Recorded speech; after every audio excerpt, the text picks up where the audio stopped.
Honoka est un lycéen moyen qui sait qu'il n'aura jamais de petit ami dans sa vie parce qu'il n'est ni cool, ni riche, ni intelligent. Mais un jour, sa vie change complètement lorsqu'il découvre le pouvoir de la magie et des monstres. Pour une fois, ce n'est pas grâce à Truck-kun, mais grâce à la fille la plus sexy de son école. Il s'avère que connaître le directeur peut vous offrir plus qu'une simple admission. Apparemment, il peut aussi sortir avec sa fille Ayaka. Le seul trait particulier de Honoka est qu'il prend le même bus qu'Ayaka et que sa place est à côté d'elle en classe.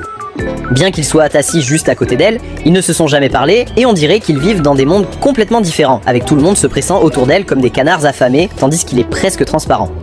Un jour, il laisse accidentellement tomber sa gomme et Ayaka la ramasse pour lui. Et nous savons tous ce que cela signifie pour les membres du fan club d'Ayaka. Ils le sortent de sa classe et le poussent au sol, puis commencent à le frapper avec le visage de chair à canon qu'il a et lui disent de ne jamais demander à la princesse de faire quoi que ce soit pour lui à nouveau. Après s'être fait botter les fesses, il se rend au bureau du professeur pour les aider car il est de service aujourd'hui. Mais ensuite, une fille s'approche de lui et prend les papiers de sa main. Vous pourriez penser que c'est le début d'un animé romantique, mais non, elle est juste l'un des sbires d'Ayaka et elle veut garder Honoka loin d'elle parce qu'Ayaka est aussi de service aujourd'hui. Comme ça, ses journées d'école finissent généralement par être le personnage secondaire de l'histoire d'Ayaka.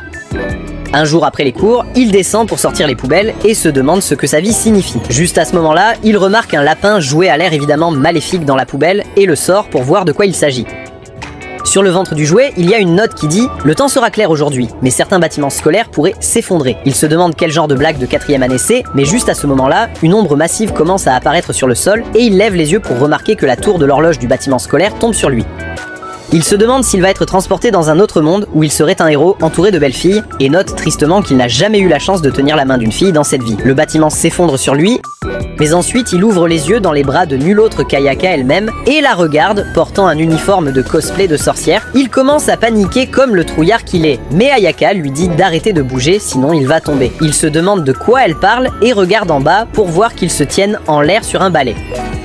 Au loin, une fille avec des oreilles de chat les regarde et se demande si Ayaka est une sorcière d'atelier, puis claque des doigts pour ordonner à deux grands soldats joués lapins blindés de les attaquer. Ayaka lance Honoka en l'air et recule pour esquiver leur attaque, puis les brûle avec un sort de feu avant d'atterrir sur ses pieds et de rattraper Honoka comme une princesse, lui offrant une vue rapprochée du paradis. Les soldats joués lapins se lèvent et chargent droit devant avec leurs épées, mais Ayaka les frappe avec des boules de feu, puis les engage dans un combat rapproché avec son balai et ses sorts. Mais il décide de faire exactement le contraire comme l'idiot qu'il est, et se retourne pour voir une fille aux oreilles de chat lui faire signe derrière le bâtiment et lui dire de venir ici en sécurité. Trouvé entouré par une armée de soldats joués lapins qui l'attrapent immédiatement par les bras et le forcent à se mettre à genoux. L'un des soldats s'approche de lui avec une hache et ils se préparent tous à faire de lui le successeur de Nick quasi sans tête pour le prochain film Harry Potter. Mais ensuite, Ayaka entre en scène en mettant le feu à tous les soldats et le sauve comme la véritable protagoniste qu'elle aurait dû être. Honoka pense toujours que tout cela est un rêve et commence à faire des avances en disant qu'elle est belle même dans ses rêves et qu'il n'y a aucun moyen qu'elle lui accorde ne serait-ce qu'une seconde de son temps, encore moins le sauve comme un hybride de Sailor Moon et Harry Potter. Elle lui dit que c'est sa mission et qu'il doit être confus, mais qu'il n'a rien à craindre car elle va le protéger. Il demande pourquoi et elle répond parce qu'il est sa princesse. Nani, Honoka est une fille, confirmée, mais ensuite Ayaka lui rappelle que leur anime ne se déroule pas en 2023 et qu'il n'y a encore que 2 genres actuellement. Elle lui dit ensuite de la laisser le protéger, mais il remarque que certains de ses cheveux ont pris feu et se demande si la raison pour laquelle elle a été blessée. Il lui demande pourquoi elle l'a couvert et que c'était de sa faute d'avoir été stupide et de s'être laissé tromper même après qu'elle lui ait demandé de rester près d'elle. Il dit que c'est entièrement de sa faute si ses cheveux ont brûlé et que c'est un don de Dieu, mais il s'arrête de parler et réalise qu'en réalité c'est un pervers et qu'il commence aussi à être attiré par elle. Après toutes ces années à être harcelé par ses admirateurs, il a maintenant rejoint le mauvais côté sans s'en rendre compte. Alors qu'il pense à quel point il est déçu de lui-même, il remarque l'un des soldats de plomb se lever pour l'attaquer par derrière. Il pense qu'il aurait l'air cool comme lui et dirait que son corps a bougé tout seul. Mais il perd connaissance avant même de pouvoir prononcer sa réplique. Ayaka s'approche de lui et lui fait un câlin doux, et je suis sûr que vous savez tous pourquoi j'ai dit un câlin doux au lieu de simplement un câlin. En le voyant se blesser, Ayaka devient folle et dit qu'elle aurait dû tous les réduire en cendres dès le début, puis se lève pour utiliser son sort ultime, Trèfle Million, et anéantit complètement tous les ennemis avec une explosion massive de l'élément feu. Plus tard dans l'après-midi, Honoka ouvre les yeux dans la chambre privée d'Ayaka à l'école et elle lui dit que ce n'était pas un rêve et qu'elle expliquera tout un autre jour, mais pour le moment il devrait rentrer à la maison. Avec cela, ils marchent ensemble et Ayaka explique que pour le moment, la seule chose qu'il doit savoir est que c'est son devoir de le protéger parce qu'il est son maître. Il se demande ce qu'elle veut dire par là, mais ensuite il marche simplement à ses côtés et il ne parle plus pendant un certain temps. Tout semble aller bien et être revenu à la normale. Mais cette fois, au lieu d'être un personnage de fond, il commence à susciter la jalousie et la haine des autres lorsqu'Ayaka décide de s'asseoir à côté de lui dans le bus du matin pour aller à l'école. Après cela, ils marchent ensemble vers leur classe, et Honoka a l'impression qu'il va être tué s'il reste à côté d'elle une seconde de plus. Il fait semblant d'avoir des problèmes d'estomac et court dehors, mais se fait ensuite attraper par l'équipe de brutes adoratrices. Ils le saisissent par le col et lui disent de connaître sa place et décident de le battre, mais ensuite Ayaka s'approche d'eux et leur dit de le laisser partir. Elle fait un nœud avec sa cravate et puis dit à tout le monde qu'elle brûlera quiconque essaiera de lui faire du mal à nouveau. Plus tard, cet après-midi-là, pendant le déjeuner, elle s'assoit avec Honoka et quelques filles de son fan club. Elle le nourrit de ses propres mains et dit qu'elle l'a fait elle-même. Honoka se sent heureux d'être traité ainsi, mais ne peut s'empêcher de se sentir mal à l'aise avec les 20 autres filles assises autour de lui. Il pense qu'il gâche tout leur plaisir et se lève pour dire qu'il va partir et manger tout seul avant de s'enfuir. En entendant cela, Ayaka se met en colère et met le feu au déjeuner de tout le monde tout en baissant les yeux. D'un autre côté, Honoka se sent triste d'avoir été impoli avec elle et se promène dans la cour où le bâtiment lui est tombé dessus. Il note que tout est revenu à la normale et que rien ne semble endommagé. Juste à ce moment-là, il se retourne pour voir la fille aux oreilles de chat à côté de lui. Elle lui dit que l'histoire de l'immeuble qui tombe n'était qu'une illusion et ajoute qu'elle a enfin confirmé qu'il est un idiot sans pouvoir puisqu'il est venu vers elle sans remarquer quoi que ce soit. Elle s'approche de lui en se changeant en équipement de sorcière et se présente comme Tampopo des sorcières de la tour. Elle dit qu'elle est là pour kidnapper son stupide derrière et appelle ensuite ses soldats, mais Ayaka arrive au milieu et emmène Honoka avec elle. Tampopo dit qu'elle attendait son arrivée et ordonne ensuite à son armée de soldats joués de les attaquer. Cette fois, c'est plus que quelques soldats de plomb ordinaires et ils la transpercent tous avec des lances et des épées de tous les côtés. Après la bataille, Honoka ouvre les yeux alors qu'il est au sol et remarque qu'Ayaka le couvre avec plus de trous qu'il ne peut en compter. Elle lui demande s'il va bien et il se demande comment cette fille est encore en vie. Il se sent triste d'être si faible et dit qu'il va croire en elle, mais pour l'instant, il doit appeler une ambulance. Ayaka dit que s'il veut se faire pardonner, il doit promettre de ne pas s'enfuir pendant leur déjeuner demain. Il dit oui, puis remarque qu'elle saigne beaucoup, mais elle lui dit qu'elle est faite de feu et que tout va bien. Elle lui dit alors de fermer les yeux et de rester en place, puis utilise sa magie pour renvoyer tous les soldats en arrière. Elle brûle tous les soldats en cendres, puis s'approche de Tampopo en tenant Honoka dans ses bras comme une princesse. Elle lui dit qu'elle va maintenant lui griller le derrière poilu et lui lance un puissant sort de feu. Mais Tampopo appelle ses soldats et parvient à s'échapper de justesse de la scène avec son derrière en feu. Après cela, elle dit à Honoka d'ouvrir les yeux, et à sa surprise, tout est redevenu normal, tout est propre et clair sans aucun dommage. Avec cela, ils rentrent tous les deux chez eux et concluent la journée. Le lendemain matin, 5 nouveaux étudiants sont transférés dans leur école et surprise, surprise, ce n'est autre que Tampopo et ses camarades Tower Witches. Quelques jours passent et Honoka continue de demander à Ayaka de lui dire la vérité sur toute cette histoire de sorcellerie et pourquoi il est ciblé par Tampopo et les autres. Un matin, il décide de continuer à lui demander jusqu'à ce qu'elle lui dise, mais remarque qu'elle n'a pas pris le même bus que lui ce jour-là. Il descend à l'entrée de l'école, change de chaussures et se rend ensuite dans sa classe pour trouver Ayaka s'amusant intensément avec un nouvel élève. Il lève les yeux vers le tableau de la classe pour constater qu'il est en fait au club de la société de torture. Et au lieu de se demander pourquoi il y a même un tel club à l'école, il lui demande comment il est arrivé là, étant sûr d'être allé à sa classe. Ayaka lui dit qu'elle lui a lancé un sort pour qu'il vienne inconsciemment ici, au lieu de leur salle de classe, afin qu'elle puisse le rencontrer. Après cela, elle se retourne vers les filles attachées et dit qu'il s'agit d'une chasse aux sorcières et qu'elle a décidé de se débarrasser d'elles parce qu'elles peuvent être une menace pour lui. Il se demande si c'est vrai et les regarde lutter pour leur vie. Il lui dit de leur retirer au moins les bâillons de leur bouche pour qu'elles puissent parler et Ayaka le fait. Elle dit qu'elle voulait les finir tôt, mais ensuite l'un d'eux s'est enfui d'elle, alors elle les utilisait comme appât pour l'attirer. Honoka s'approche de Tampopo et lui demande pourquoi il le cible, et elle dit que ce n'est pas surprenant que Mademoiselle Parfaite ne lui ait rien dit, et que, pour faire simple, elle est après son corps et veut cette substance blanche à l'intérieur de lui. En entendant cela, Honoka commence à rougir, se demandant s'il l'a entendu correctement, mais Ayaka lui dit d'arrêter de prendre tout ce que ses ennemis lui disent au pied de la lettre. Tampopo leur demande s'ils devraient être si détendus car ils doivent encore capturer leur dernier membre. Et juste à ce moment-là, une sorte de liquide noir et visqueux commence à couler du plafond et les engloutit rapidement tous les deux. De l'intérieur du liquide visqueux, May sort et libère ses amis. Après cela, elle enlève Honoka et traverse le plancher pour se retrouver dans la pièce en dessous, laissant ses 4 amis s'occuper d'Ayaka. Elle commence à se réjouir de la réussite de son évasion avec sa cible, mais oublie qu'elle n'est qu'un méchant mineur, et plus une source de comédie qu'un antagoniste de l'intrigue. Bientôt, Ayaka détruit le sol et la regarde avec les 4 autres sorcières vaincues au sol. Elle descend et commence à marcher vers Mei, mais elle lui dit de se calmer ou elle fera mordre Honoka au cou par son animal de compagnie loup. Ouais, je ne suis pas sûr de ce qu'ils ont tous contre son cou.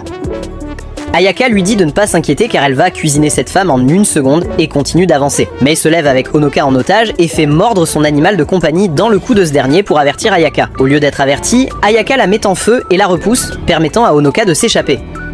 Étonnamment, son coup va bien et à la place, la morsure du loup se trouve sur le cou d'Ayaka. En voyant cela, Mai s'échappe et laisse ses amis se retirer aussi. Plus tard dans l'après-midi, Honoka ouvre les yeux dans la salle de classe d'Ayaka et remarque qu'elle tisse une écharpe autour de son cou en plein été. Elle s'excuse auprès de lui et dit qu'elle voulait qu'il mène une vie normale et paisible, mais si les choses continuent ainsi, il continuera d'être ciblé par les sorcières de la tour.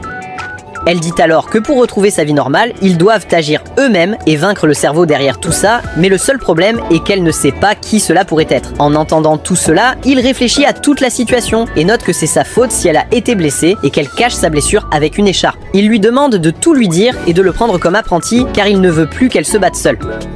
Pendant ce temps, quelque part à l'intérieur d'un café et pâtisserie, la directrice de l'école et la mère d'Ayaka, Kazan, retrouve son ancienne rivale et méchante, Cronoir, après un court laps de 130 ans. Cronoir lui dit qu'elle a découvert que les élèves de Méduse avaient provoqué son peuple, et qu'elle pourrait vouloir s'amuser aussi. Plus tard ce week-end, Honoka reçoit un appel d'Ayaka pour la rencontrer à l'extérieur. Il pense que cela ressemble à un rendez-vous, mais en réalité, elle est juste en train de lui dire la vérité sur les sorcières, et tout le reste comme il l'a demandé.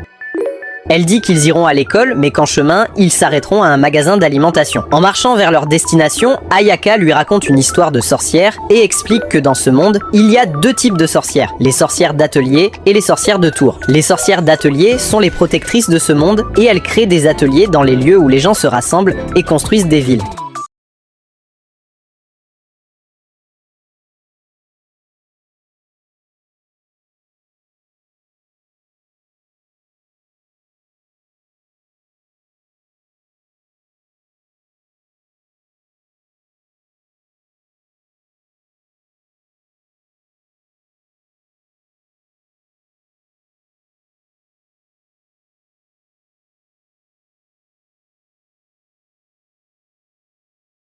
Ses amis arrivent également par derrière et attaquent Ayaka. Ayaka les enflamme et saute en avant pour sauver son garçon prince. Une des sorcières de la tour utilise le style américain Gun no Jutsu et commence à tirer sur eux avec un pistolet. En réponse, Ayaka utilise la technique de cap par balle à la Batman et dévie toutes les balles. Ensuite, elle se lève et copie l'attaque Fire Pistol de Ace et nettoie le sol avec leur cube brûlé croustillant. Avec cela, elle s'approche d'eux en portant son garçon princesse dans ses bras et les laisse s'échapper comme l'agent 007. Après avoir terminé leurs affaires au centre commercial, ils continuent de marcher vers l'école et Honoka lui dit qu'elle est désolée de l'avoir entraîné dans tous ses ennuis. Il lui demande si ce ne serait pas mieux pour eux de simplement l'enfermer ou de l'emprisonner, mais elle dit qu'il ne devrait pas s'inquiéter de ces choses et qu'elle le protégera pour toujours. Après cela, elle lui dit de travailler dur à ses leçons parce qu'être son apprenti ne sera pas facile. En entendant cela, Honoka devient heureux et décide de devenir plus fort. Bientôt, ils arrivent à l'école et Ayaka révèle que l'école est en fait l'un des ateliers et puis elle l'emmène au bureau de la directrice et lui fait rencontrer sa mère, Kazan. Kazan réprimande Ayaka pour avoir cassé des choses au centre commercial et dit qu'une sorcière d'atelier qui détruit la propriété des autres ne vaut rien, puis dit à Honoka que c'est une tradition à l'atelier pour les sorcières de présenter leurs apprentis à leur maître le premier jour. Et c'est pourquoi elle lui a dit de l'amener ici. Le lendemain, Ayaka emmène Honoka pour un entraînement et en chemin, ils sont attaqués par Tampopo et son équipe Rocket. Kana demande s'il est bon de l'attaquer car elle est pratiquement invincible. Et Tampopo dit qu'ils utiliseront une formation en flux rapide, ce qui signifie essentiellement charger directement sur elle, tout Ooga Booga sans cervelle. Ayaka dit à Honoka de bien regarder et puis envoie les idiots sans cervelle voler dans le ciel, tout comme leurs homologues Pokémon. Évidemment, Honoka n'apprend rien de cette rencontre. Après cela, ils retournent à leur école et Honoka ouvre son casier pour être submergé par un tsunami de menaces de mort et de lettres de haine. L'un d'eux a même lancé une poupée vaudou morte de lui. Ayaka note que cela doit être l'œuvre de ses admirateurs et qu'ils ne devraient pas s'inquiéter car ils ne lui feront plus de mal. Malgré cela, il peut clairement remarquer les regards haineux de tout le monde autour de lui alors qu'il s'assoit à côté d'elle, se fait enseigner par elle pour les examens, est jumelé avec elle pendant le sport et même marche avec elle pour aller et revenir de l'école avec la princesse qu'ils admirent tous. Après l'école, Honoka se prépare à pratiquer la magie, mais Ayaka le raccompagne à la station de bus et lui dit qu'elle sait à quel point il est fatigué, alors ils feront une pause aujourd'hui. Ils montent dans le bus et rentrent chez eux, mais en chemin, Ayaka remarque un poisson magique volant devant elle et regarde la destination du bus qui passe du prochain arrêt au terminus. Elle se lève immédiatement, se retourne et trouve Cronoir assise sur le siège arrière. Le bus est complètement vide, même le chauffeur est parti et le bus fonctionne grâce à sa magie. Elle dit à Honoka de rester en place et se tourne vers Cronoir qui s'approche d'elle et se présente. Ayaka se prépare à lancer un sort de feu, mais Cronoir arrête son mouvement en utilisant sa dictature magique. Elle utilise ensuite un sort puissant sur elle, mais comme elle s'y attend, Ayaka n'a même pas une égratignure. Honoka ne sait pas à quel point Ayaka est puissante et décide idiotement de se mettre devant elle comme s'il la défendait. Cronoir regarde cela et complimente son idiotie en lui disant que peu importe combien de fois quelqu'un essaie de tuer Ayaka, ils ne pourront pas la blesser. Après ça, elle avance et le poignarde simplement dans le ventre. Honoka tombe à genoux et commence à pleurer, mais elle lui dit d'arrêter de faire comme si ça faisait mal et de se remettre debout avec courage. Honoka se demande ce qu'elle dit, mais réalise ensuite que cela ne fait vraiment pas mal et que son corps est en réalité indemne. Juste à ce moment-là, Ayaka tombe sur le sol et Honoka remarque qu'elle saigne de l'endroit même où il a été poignardé. Cronoir lui explique que c'est à cause d'une capacité spéciale appelée transfert de dégâts, qui fait que tant qu'ils sont proches l'un de l'autre, toute blessure sur lui est transférée sur elle. Elle explique en outre que la raison pour laquelle elle possède cette capacité est qu'elle a signé un contrat avec lui, ce qui lui permet d'utiliser le pouvoir en lui pour devenir une sorcière invincible, mais elle doit ensuite le protéger de tout danger. Elle lui dit ensuite que s'il veut la sauver, il doit simplement lui donner plus de son pouvoir avec la substance blanche qu'il a en lui, et non, elle ne parle pas de ce que vous pensez tous, elle parle d'un esprit qui vit en lui comme le renard à 9 queues dans Naruto. Elle lui donne un bonbon magique et lui dit de l'avaler s'il veut libérer son véritable pouvoir. Après cela, elle essaie de lui faire avaler de force en le lui donnant elle-même, mais Ayaka ne va pas laisser un petit pervers lui voler son premier baiser de son animal de compagnie, alors elle libère une rafale de flammes vertes et la fait reculer. Oui, tout cela se passe grâce au pouvoir du complot. Après cela, elle dit à Honoka que pendant un certain temps, elle va se transformer en quelque chose qu'elle n'est pas, puis prendre de la magie de lui et devenir la maman la plus sexy de la série avec des flammes vertes et des pouvoirs de dragon.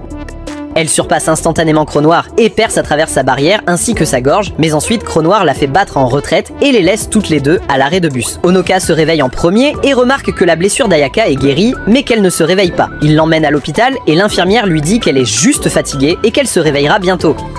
Après cela, il rentre chez lui et remarque un bonbon emballé dans sa poche et se rend compte que c'est l'orbe magique que Cronoir essayait de lui faire avaler. Il décide de le cacher à Ayaka et le met dans son tiroir au cas où il en aurait vraiment besoin. Il se demande aussi ce que Cronoir a dit à propos du contrat qu'Ayaka aurait passé avec lui et si cela signifiait qu'il la connaissait avant de la rencontrer à l'école. Le lendemain, Ayaka réserve tout le gymnase pour qu'il puisse entraîner Honoka. Elle lui donne son propre équipement de sorcellerie et commence à en expliquer les caractéristiques. Elle lui dit d'essayer de sauter haut et il essaie. À sa surprise, il se sent beaucoup plus léger et est capable de sauter presque jusqu'au toit du gymnase. Ensuite, elle le rattrape comme une princesse lors de sa descente et lui dit d'essayer de la porter de la même manière. Honoka la soulève et remarque qu'elle est vraiment légère. Elle lui dit que tisser la robe rend leur corps vraiment léger. Ensuite, elle tend sa main droite en avant, tourne un peu son poignet et un balai magique apparaît dans ses mains. Elle lui explique que les balais sont stockés dans les capes et peuvent être invoqués en faisant ce geste. Honoka essaie de faire de même, mais il ne parvient qu'à invoquer sa déception lorsqu'il échoue à sortir le balai. Juste à ce moment-là, le réveil d'Ayaka sonne et elle dit qu'il est temps de partir. Soudain, beaucoup d'élèves ouvrent la porte et entrent pour leur répétition. Et Honoka commence à paniquer et lui dit qu'elle devrait se cacher ou les autres les verront dans ses tenues d'otaku. Mais à sa surprise, personne ne fait attention à lui et il se demande s'il est finalement devenu si transparent que personne ne prend même la peine de le regarder. Mais Ayaka lui dit que c'est grâce aux robes qu'il porte et qu'elles ont un charme qui empêche les autres de les remarquer et qu'il les évite également inconsciemment en marchant. Ensuite, ils sortent et elle lui demande s'il a peur des hauteurs, puis elle l'attrape et monte sur son balai haut dans le ciel. Elle dit qu'ils s'entraîneront à voler comme ça jusqu'à ce qu'il puisse sortir son balai et explique que normalement les sorcières de l'atelier patrouillent la zone de cette manière pour s'assurer que tout va bien dans leur secteur. En dehors de cela, à tout moment, il y a 5 puissantes sorcières dans leur lycée qui patrouillent pour s'assurer que l'école est sûre. Après avoir volé pendant un moment et même fait une sieste, Ayaka les ramène tous deux à l'école, mais en chemin, Honoka l'arrête et lui montre un enfant qui se fait harceler et voler et dit qu'il devrait les arrêter. Mais Ayaka lui dit que c'est le travail de la police et qu'en tant que sorcière, leur travail est de protéger la ville des sorcières maléfiques et elles n'interfèrent pas avec les affaires des gens normaux, car elles ne doivent jamais leur faire découvrir leur existence. Honoka ne croit pas à cette excuse et invoque son balai avant de sauter. Il sauve à peine la situation en évitant de tomber et de mourir, puis il fonce droit sur les tyrans et les fait tomber par terre comme lors d'un accident de voiture. Tous se jettent sur lui pour le rouer de coups, mais Ayaka arrive à temps et les réduit en cendres grâce à sa magie. Honoka demande au sujet de la non-agression des civils et elle dit qu'elles étaient des sorcières et c'est pourquoi elles ont pu le remarquer même s'ils portent la robe. Il s'avère que la fille qui se faisait voler est la sœur cadette de Honoka, une amie de Kasumi de la même école, et elle n'est pas une sorcière donc elle n'a pas vu la magie se produire. Pendant ce temps, dans la ville de Rothenburg, nous voyons que Méduse est scellée sous la plus stricte sécurité que la ville puisse fournir. D'une manière ou d'une autre, elle parvient à briser le sceau et s'échappe de la prison. Les premières personnes qu'elle décide de visiter ne sont autres que ses étudiants estimés, l'équipe Tampopo Rocket. Mais avant qu'elle ne prenne contact avec eux, nous voyons Tampopo et ses amis assis dans un restaurant en train de réfléchir à un plan pour capturer Honoka et vaincre Ayaka. C'est un problème difficile car l'un d'eux est pratiquement invincible et l'autre produit constamment des phéromones de séduction qui le gardent avec elle comme un animal de compagnie. Pendant leur discussion, Rin suggère d'arrêter d'attaquer Ayaka complètement et d'attendre un moment où Honoka est seul pour le capturer comme ça. Ils décident d'adopter ce plan mais juste avant de sortir, Cronoir les rejoint et dit qu'elle aimerait se joindre à leur petit plan. Le lendemain matin, Honoka se réveille, descend pour se rafraîchir et se préparer pour l'école. Sa sœur, Kasumi, le salue en lui disant bonjour et l'aide à lisser ses cheveux en bataille avec un peigne et un sèche-cheveux. En le faisant, elle lui demande à propos de l'appel qu'il a reçu d'une fille le week-end dernier. Il ne veut pas lui dire que la fille la plus populaire de leur école l'appelle maître, alors il décide de lui mentir et dit que c'était juste un système d'appel dans leur classe et le numéro de la fille était avant le sien et elle l'a appelé pour dire qu'ils allaient passer une journée amusante lundi. Kazumi se demande si c'est vrai et lui demande pourquoi il est parti précipitamment après avoir reçu l'appel et il commence à transpirer lentement.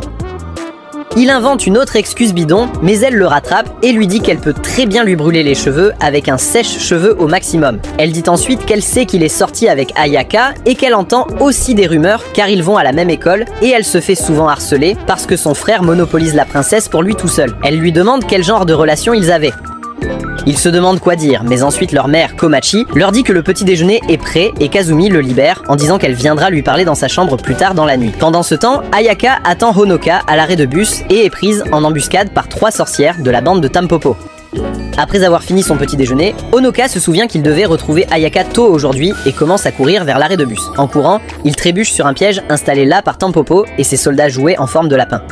Ils l'attrapent et le mettent par terre et elle lui dit qu'en ce moment, ses autres amis seraient en train de battre Ayaka à mort parce qu'ils connaissent sa faiblesse. Il s'avère que Cronoir leur a parlé du secret derrière l'invincibilité d'Ayaka et comment la séparer d'Honoka la rendra plus faible. Juste à ce moment-là, 2 de ses soldats sont envoyés dans l'espace par une jambe massive. Tampopo se demande où ils sont allés, mais lève ensuite les yeux pour remarquer un énorme ours en peluche jouant avec ses soldats dans ses mains. Il s'avère que c'est tout l'œuvre de Kazumi et qu'elle est en fait aussi une sorcière d'atelier. Tampopo devient furieuse contre elle pour avoir ruiné leur plan qui se déroulait bien pour une fois et sort son immense soldat et bientôt cela devient un combat entre 2 titans. Bunny et l'ours se battent, mais le titan ours parvient à renverser le mangeur de carottes. Quand il semble que l'ours va gagner, le lapin riposte avec des yeux de chiot ou devrais-je dire des yeux de lapin. Et puis il le prend par surprise avec une attaque sur ses yeux. Ils continuent à se battre avec des mouvements de lutte. L'ours essaie d'écraser le lapin au sol, puis le jette vers les cordes comme Goku en le faisant tourner. Le lapin retombe, mais rebondit plus fort avec des gants à pic et du gaz toxique. À la fin, ils se frappent mutuellement avec un crochet gauche, mais l'ours réussit à le porter le premier et repousse le lapin au sol. Juste à ce moment-là, un T-Rex squelettique sauvage arrive et utilise une charge. Kazumi se retourne pour voir quel type de Pokémon c'est et remarque que c'est Rin avec son animal de compagnie décédé. Tampopo et Rin l'entourent et font un 2 contre 1, mais Kazumi utilise sa technique secrète Surprise Mother Flipper et fait grandir son ours en un titan colossal. Après cela, elle écrase le lapin et le squelette sous son pied et finit par détruire plus de bâtiments que les terroristes le 11 septembre 2001. Après cela, elle descend de son ours et s'approche de Honoka qui a profité du spectacle en étant assise sur son derrière et en souhaitant avoir du popcorn. Honoka lui demande de quoi il s'agit et elle lui demande ce qu'il pense, qu'il a protégé toutes ces années quand la princesse n'était pas là. En entendant parler de la princesse, Honoka prend ses mains et dit qu'ils doivent aller sauver Ayaka. Mais Kasumi dit que cette vache de monstre OP n'a pas besoin d'être sauvée, juste de salut, et pointe du doigt qu'elle est assise sur la patte de l'ours appréciant son livre. Ayaka descend et Honoka court immédiatement vers elle et commence à la remercier d'être en sécurité et de se battre contre les sorcières pour lui. En voyant cela, Kasumi se met en colère et demande si ce n'est pas elle qu'il devrait remercier à la place. Après cela, elle parle à Ayaka et lui dit qu'elles avaient convenu qu'elle devait le protéger lorsqu'il est à la maison pendant les vacances et les week-ends, tandis qu'elle est chargée du bus et de l'école, mais elle est allée de l'avant et l'a emmené le week-end dernier. Alors qu'ils se disputent sa supposée garde, il se rend compte que tout ce que Kasumi a dit le matin à propos de se faire intimider et de ne pas connaître Ayaka était un mensonge, et elle dit qu'elle le taquinait juste parce que c'est son travail en tant que sa petite sœur. Après cela, elle dit à Ayaka que la directrice leur a dit qu'il y a plus de 30 sorcières de la tour dans la ville maintenant, mais qu'elles n'ont pas bougé, ce qui signifie que quelque chose de gros est sur le point de se passer, alors restez sur vos gardes. Pendant ce temps, nous voyons Kazan allumer la télévision pour voir la moitié de la ville détruite par le combat de Kazumi et Tanpopo, et elle se demande combien plus elle devra s'endetter pour couvrir tout cela.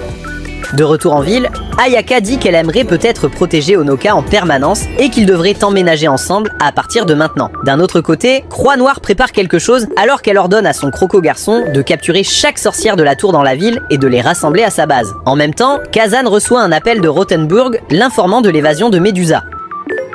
Le lendemain, Ayaka va rencontrer la mère d'Honoka et Kasumi pour lui demander la permission de garder Honoka avec elle tout le temps. À leur surprise, leur mère Komachi accepte immédiatement et commence à leur raconter une histoire de son enfance. Elle dit que quand elle était au lycée, elle est devenue amie avec une fille forte qui se faisait appeler Dragontooth. Cette fille n'était autre que la mère d'Ayaka, Kazan. Elles sont devenues si bonnes amies qu'elles ont décidé de se marier, mais ce n'était pas encore l'année 2023, alors elles ont dû épouser des hommes et ont finalement promis de marier leurs enfants à la place. Cela signifie qu'Ayaka et Honoka étaient fiancés avant même leur naissance. En entendant tout cela, Kasumi refuse de laisser passer ça et dit qu'elle ne laissera pas son grand frère s'en aller. Komachi lui dit qu'elle doit maintenant grandir et que si elle insiste pour rester avec lui, cela l'oblige à faire des choses pour elle toute la journée. Elle dit que c'est son droit en tant que sœur cadette et lorsque tout le reste échoue, Komachi la pousse par terre, la maintient et dit à Honoka de faire ses valises et de s'enfuir. Après cela, ils sortent tous les deux et Ayaka lui demande s'il est d'accord pour vivre seul avec elle. Il dit qu'il n'y a aucun homme dans ce monde qui ne voudrait pas vivre avec elle. N'hésitez pas à laisser vos pensées à ce sujet dans la section des commentaires. Et puis, il dit que cela lui semble presque nostalgique pour une raison quelconque. Ayaka essaie alors de compléter sa pensée en disant qu'on a presque l'impression de s'être rencontrés il y a longtemps et que pour une raison quelconque, peu importe combien de fois on essaie, on n'arrive pas à se souvenir quand cela s'est passé. Elle dit ensuite que sa mémoire sont floues aussi, mais la seule différence entre eux est qu'elle se souvient de sa mission qui est de le protéger avec sa vie. Elle dit alors qu'elle croit que quelqu'un proche de leur pouvoir les a rendus ainsi et que tout semble planifié. Bientôt, sa voiture arrive et le chauffeur leur ouvre la porte. Honoka réalise qu'être la fille de la directrice doit signifier qu'elle est très riche. Ils arrivent bientôt à sa maison, ou plutôt son empire de bâtiments. Ils entrent et sont accueillis par énormément de domestiques et Ayaka dit que sa chambre est à l'un des étages supérieurs, donc ils prendront l'ascenseur.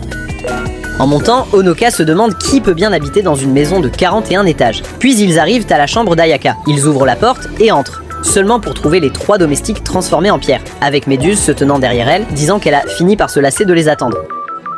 Ayaka entre et dit à Honoka qu'il devrait rester au 12e étage et referme la porte de l'ascenseur derrière elle. Ayaka se transforme en sa forme de combat de mage de feu et commence à se battre de toutes ses forces avec la femme serpent. Pendant ce temps, de l'autre côté de la porte, Honoka se demande pourquoi Ayaka lui a dit de partir, car dans le passé, elle lui disait toujours de rester près d'elle.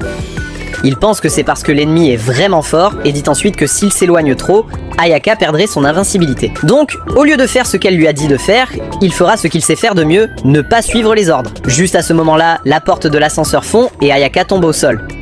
Elle dit à Honoka de sortir son balai et de courir car pendant les scènes de combat, il est aussi utile que de la chair à canon qui meurt comme dommage collatéral. Cependant, Méduse a d'autres plans pour eux et elle utilise sa malédiction pour transformer Ayaka en pierre également.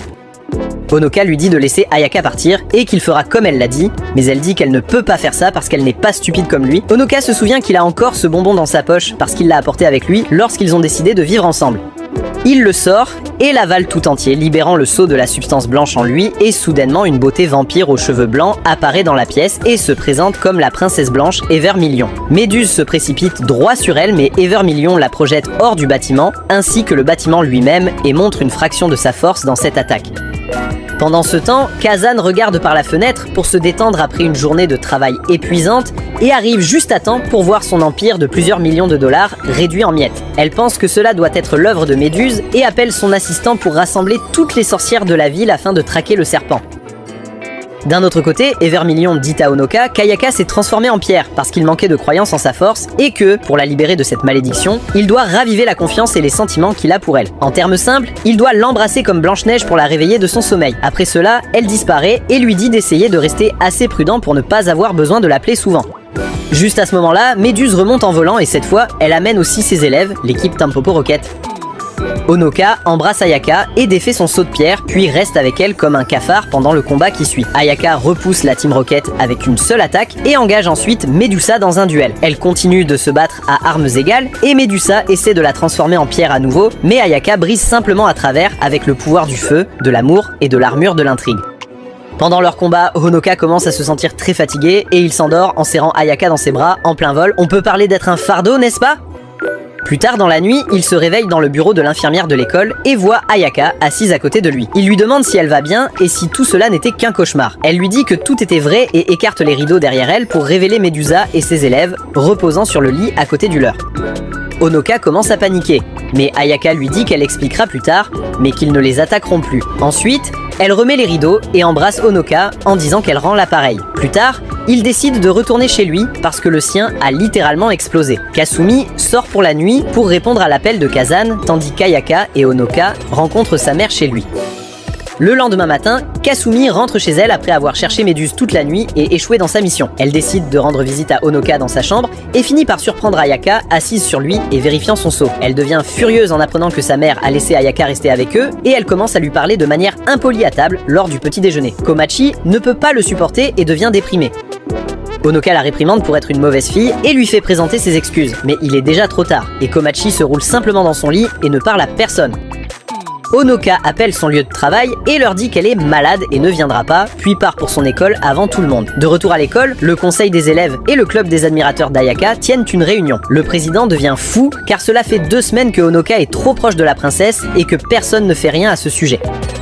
Elle se tourne vers la vice-présidente, mais elle refuse aussi de bouger et lui dit de se calmer parce qu'Ayaka a dit elle-même qu'elle ne tolérera pas que quelqu'un fasse du mal à Honoka. En entendant cela, la présidente se tourne vers leur conseiller et professeur de sciences, Kiyoshiro Sensei, et lui dit qu'elle sait qu'il est le conseiller uniquement parce qu'il était trop lâche pour dire non et qu'elle en a assez de son manque d'utilité. S'il ne fait rien à propos de Honoka, elle et le conseil des élèves le feront expulser. Plus tard dans la matinée, Kiyoshiro s'approche d'Ayaka et de son animal de compagnie et leur dit qu'il a quelque chose à discuter avec eux et les emmène au laboratoire de sciences. Il les confronte directement au sujet du problème et leur dit qu'il est le conseiller du conseil des étudiants. Honoka lui cause des problèmes et dit que depuis qu'il a été transféré ici en 2e année de lycée, il ne sait probablement pas comment était Ayaka en premières années. Il explique ensuite qu'il est de coutume à l'école que lors de chaque festival culturel d'automne, tous les élèves votent pour élire l'élève le plus remarquable qui sera leur modèle et le visage du lycée Togetsu. Les candidats sont choisis en fonction de leur apparence, de leurs notes, de leur talent athlétique, de leur charisme, du facteur Domimomi et de divers autres critères. Le gagnant est appelé le prince ou la princesse. Il dit ensuite que le problème est que lorsque des rumeurs étranges commencent à circuler sur cet élève, les choses se compliquent, surtout lorsqu'un garçon est impliqué.